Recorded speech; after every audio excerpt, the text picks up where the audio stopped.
Hello everyone, this is Alicia chiming in on Finger Lakes Herbs. My husband is normally the one who does all the talking, and this is I like to call it basement park because we have a lot of animals down here, which you have seen through various updates and what have you on Finger Lakes Herbs. But on his last video, he mentioned that he got me stuff for my very own hermit crabs. So I wanted to just introduce everybody to the hermit crabs, and then I'll show you their tank. I did make a previous video, but it was a little lengthy and kind of boring because I get kind of talky, and you didn't get a very good look at the hermit crabs because I had already put them in their enclosure and they buried themselves, and so in order to show them to you today, I had to go through and literally tear the whole thing apart and find them all in the dirt. So I just wanted to show everybody who's who. I gave them all names. They're kind of corny, but I'm okay with it. So the green fella here with the flower on his back, I do not like the fake shells, but I thought this particular crab looked so unique and different, and plus he's small, so I figured if I only put natural shells in his enclosure, he'll switch out and I can just chuck this shell. But I wanted to show you guys just what is so interesting about him. One, he just pops right out. He has no problem with that. I think maybe because his shell is so darn tiny, but I don't know if you can see this, but he does have one large claw and one small claw, but they are the same color. He's entirely the same color all throughout. So I'm like, is this a female? Is it a male? Is it a different kind of hermit crab? Because there's a whole lot of different kinds of land crabs. Now, in most of the ones that are for sale in the pet industry are the Atlantic land crabs, which I believe all the rest of my hermit crabs are. Short term or colloquial word name for them is purple pinchers, and I'll show you why. So before I show you why, this here, my unique fellow, he is Crabzilla, so that I could be ironic and funny because the smallest one is Crabzilla. Ha ha ha. I'm just that way. And then this guy here, I would say he's probably the most typical, the most normal. So I am calling him Bernie after a cartoon that my daughter watches. But you'll notice they call them purple pinchers because of that big old giant purple claw right there. And that usually means that they're a male. The females usually have claws up front that are both the same size because they don't need that secondary sexual characteristic. So we have Crabzilla, Bernie. This guy right here is Hermes. And you'll notice he looks kind of small in this shell, and that is because when I got him, he looked ginormous in this shell. So my theory of getting a crab that looks a little too big for their ugly painted shells and only giving them natural shells that I like to change into was correct. Only instead of Crabzilla, it was Hermes. So Hermes, when I got him, I thought this shell here, I was like, oh, he reminds me of Hermes from Futurama. So, because I would joke around, I was like, oh, he's ready to limbo, because he would squeeze into when you see the enclosure, this tiny little space. I'm like, how are you getting in there? Because he is actually one of my bigger crabs. My biggest of all being Rocky here,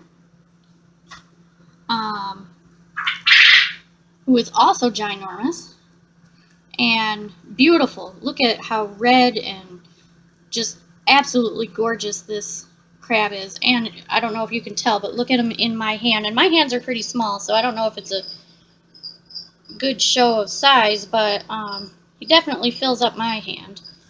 So he's Rocky after Rocky Horror Picture Show, where Frankenfurter creates the perfect man. So I just thought this crab was just the perfect example of a gorgeous crab. So that's the 4 crabs. And I just wanted to keep this brief because I don't want to keep them out of their enclosure because they really do better with humid spaces to help them breathe and what have you.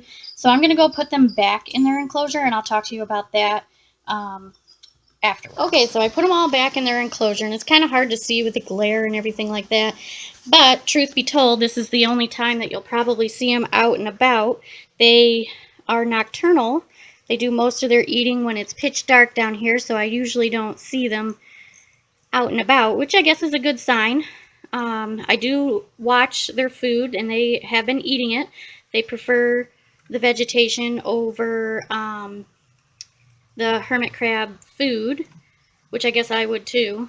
But as you can see, Bernie and Crabzilla, they could care less. They move around whether I poke them or not, and they get to where they want to go. Bernie likes to stay right in there, and I don't know if that's because all the best spots are taken, and he seems to be like the low man on the totem pole. And then you have Hermes right there. Most of the time he'll come out and after a little while, but now that he's in his new shell, he seems a little bit more reserved. And then there's Rocky, like I said, from Rocky Horror Picture Show. If I disturb him, he'll stay in his shell and stay like that for at least half an hour before venturing out. And then he just goes and buries himself. Now, where I found all but Bernie this time around was over here by the heat pad. This soil right here is nice and toasty and moist, and they seem to really like that. So just to give you an idea what I have going on in here, like my husband said on his video, hermit crabs actually require a lot more than you would think. That's why there's 2 water dishes in there. That one there is salt water, that one there is fresh water, and then this little shell right here is their food dish. There's no food in it right now because I cleaned it out just before making the video since I had to tear everything apart anyways. And then I have some empty shells that my husband had laying around. We boiled them first to make sure there was no cooties or anything that could be spread. Otherwise, I have a little something for them to crawl on because apparently hermit crabs like to climb.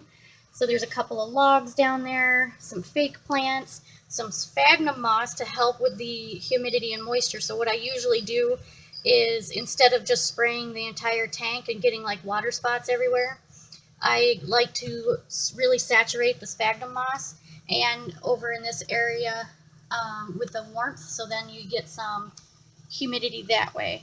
And I did put plastic on their screen top lid, but as it turns out it was making it a little too moist in there, and the cage was all, or the tank was all foggy, and it just seemed a little too wet, and for some reason I wasn't seeing my crabs as much, so I took it off because I later read that you're not supposed to put plastic on it because the ventilation is really important. So I just do some extra misting instead. And that seems to be working fine. I would say that because Hermes switched over and felt comfortable enough to switch cells, that they're probably healthy and enjoying their space. My husband did mention in his video that the substrate is pretty deep, but what he didn't mention is that I used Eco Earth or whatever it's called. So I used that, and I mixed it with just regular old play sand. And then over here, just for variety and to give them something if they wanted to dig into something different, it's just the play sand. I think I might mix it all together eventually because they do seem to prefer to dig in the mixture over here. I think because it's looser, the sand, every time I moisten it down, it kind of packs down a little bit. I am not the same type of animal keeper that you guys are used to with Finger Lakes herps. So I had to basically promise my husband that I would take care of these guys to the best of my ability. And I would feel really guilty. All of the hermit crabs in the industry, the pet industry, come from the wild, and I would feel terrible if I took them out of the wild just to turn around and kill them because I wasn't taking care of them. I had been asking for hermit crabs for a long time, so it took him a while to trust me, I guess. And he got me everything I would need for it, the substrate and everything. And then he let me pick out the crabs. So that was kind of fun. Just to end everything up, I just wanted to show everybody that he's always talking about in his videos, oh, well, this one's not mine, so bear with me. So Cleo is my snake. And I don't know if this is Cleo or Thor. Looks like Thor. I thought so, but here's Cleo. She's mine. Or she's supposed to be mine. But Arthur really takes care of her more. Rupert is my rabbit. So if you guys have any comments or whatever about how small his cage is, which I'm sure will happen, here he is. He's an ornery little fella, but I love him to pieces.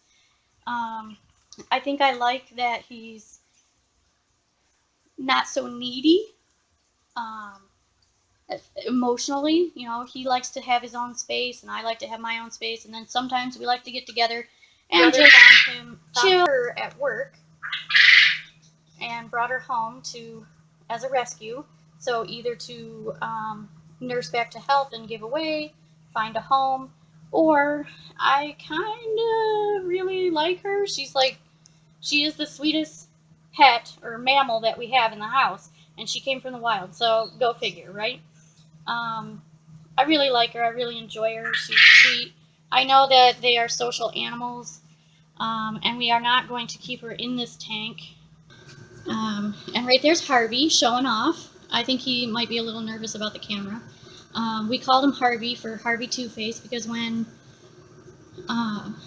he was in the pet store, he got damage to his eye there, and they couldn't sell him, so they gave him away in an adoption to us, and I took him because I thought he was just sweet. I felt bad for him. He was in the back room waiting to be adopted, and he would sit there and talk to himself all day long, and so I went ahead and adopted him, but then he seemed a little bit lonely because he was, well, let's be honest, he was getting busy with all of his toys. So we thought, okay, maybe he should have a friend. So there's Kiki. Got her to be a friend for Harvey, and she's not very friendly. Not like he is. Look at him. He's ready to eat. But she does her own thing. And again, you know, I'm fine with animals that like to do their own thing. So she does keep him company. She doesn't like it when other people play with him, so she must have some form of possession over him. What I think I'll do is keep you guys updated on the animals. Obviously mine are not as exciting as Arthur's, but you know, it is what it is.